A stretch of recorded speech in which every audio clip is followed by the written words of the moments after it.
नमस्कार, स्वागत है आपका। आप देख रहे हैं बिजनेस आज तक। आपके साथ मैं हूं मलिका मल्होत्रा।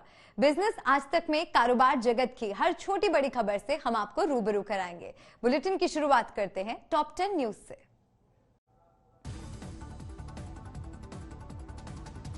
पेट्रोलियम उत्पादों, इंजीनियरिंग और केमिकल्स के बूते 1 से 14 अक्टूबर के बीच 40.5% बढ़ा निर्यात। आयात में हुई 60.72% की बढ़ोतरी। कोयले के 4 दिन के स्टॉक वाले पावर प्लांट्स की संख्या घटकर 61 पर आई। एक हफ्ते पहले 70 पावर प्लांट्स के पास था 4 दिन का स्टॉक। आरबीआई ने नियामक अनुपालन में कमियों के लिए एसबीआई पर लगाई 1 करोड़ की पेनल्टी। स्टैंडर्ड चार्टर्ड बैंक पर भी लगाया गया 1.95 करोड़ का जुर्माना। सितंबर में देश में 70 लाख से ज्यादा यात्रियों ने हवाई यात्रा की। सितंबर 2020 के मुकाबले 59% ज्यादा लोगों ने किया हवाई सफर। जुलाई सितंबर में स्टार्टअप्स को मिला रिकॉर्ड 82,000 करोड़ रुपए का फंड। जुलाई सितंबर 2020 के मुकाबले दोगुनी और अप्रैल जून 2021 से 41% ज्यादा रकम जुटाई। 1 दिसंबर से टीवी देखना हो जाएगा महंगा। बुके में चैनल की अधिकतम कीमत 12 रुपए तय करने के ट्राई के फैसले का असर। बैंक ऑफ इंडिया और केनरा बैंक ने मिलकर शुरू किया साक्षरता कार्यक्रम। लोगों तक बैंकों की अलग अलग योजनाओं की जानकारी पहुंचाने के मकसद से आयोजन।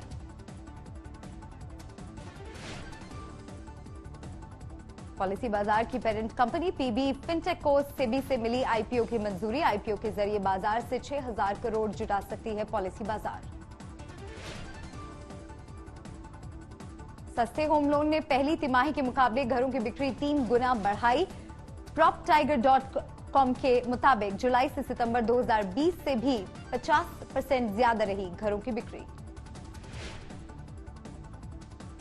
एप्पल ने MacBook Pro, 3rd generation AirPods, HomePod mini समेत कई प्रोडक्ट्स लॉन्च किए। मैकबुक प्रो में कंपनी ने अपनी in house M1 max chip का इस्तेमाल किया है।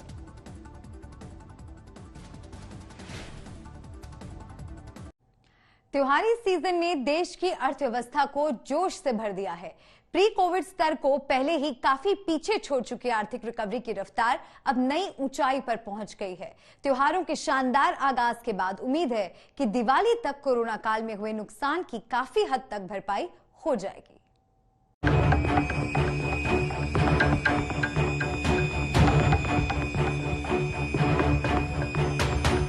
त्योहारी मौसम के पहले हफ्ते में अर्थव्यवस्था ने उम्मीद से भी बेहतर प्रदर्शन किया है।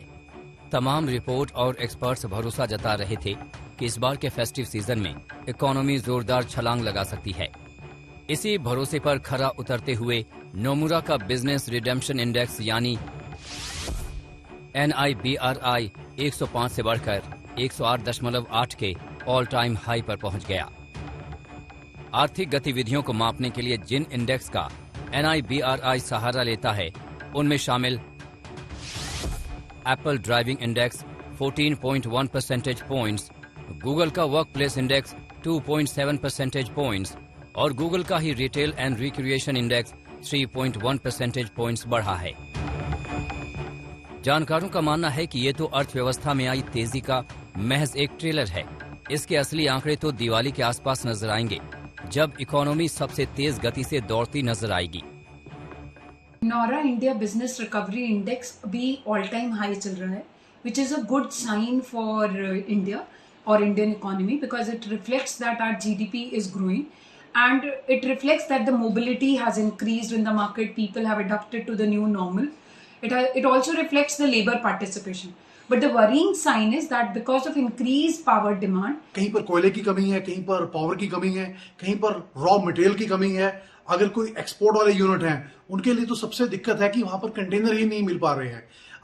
अभी जिन लोगों ने अमेरिका को एक्सपोर्ट करना है या यूरोप को एक्सपोर्ट करना है या दुबई को एक्सपोर्ट करना है, तो जो कंटेनर मिल रहे हैं वो 10 गुना प्राइस के मिल रहे हैं। उससे होता ये है कि ऑर्डर तो हाथ में है पर वो प्रोडक्ट वारा नहीं खा रहा है। इसके साथ ही NIBRI जिन दूसरे आंकड़ों को अपने इंडेक्स में शामिल करता है उनमें शामिल श्रम भागीदारी 40.4% से बढ़कर 41.6% हो गई है, जबकि बीते हफ्ते बिजली की डिमांड 1.7% घटी है। हालांकि इन तमाम गुड न्यूज के बीच रोजगार की समस्या का समाधान खोजना बेहद जरूरी है। जानकार भी सरकार को इस पर सबसे पहले काम करने का सुझाव दे रहे हैं। अब समय है कि फोकस करें टिकट साइज पे। अगर टिकट साइज बढ़ेगा निवेश का, उससे रोजगार और इम्प्रूव होगा।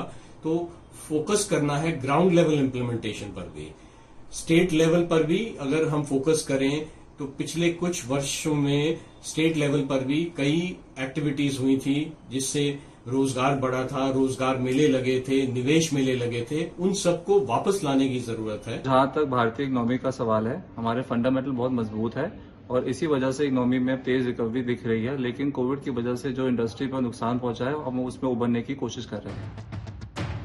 इकोनॉमी में आए सुधार के पीछे बड़ा हाथ वैक्सीनेशन का रहा है। अक्टूबर में इसकी रफ्तार में कमी आने के बावजूद अनुमान है कि इस हफ्ते भारत में 100 करोड़ लोगों को वैक्सीन की कम से कम एक डोज लग जाएगी। इसके बाद 20.5% लोग पूरी तरह से वैक्सीनेटेड हो जाएंगे, जबकि 50% से ज्यादा लोगों को कम से कम एक डोज लग चुकी होगी।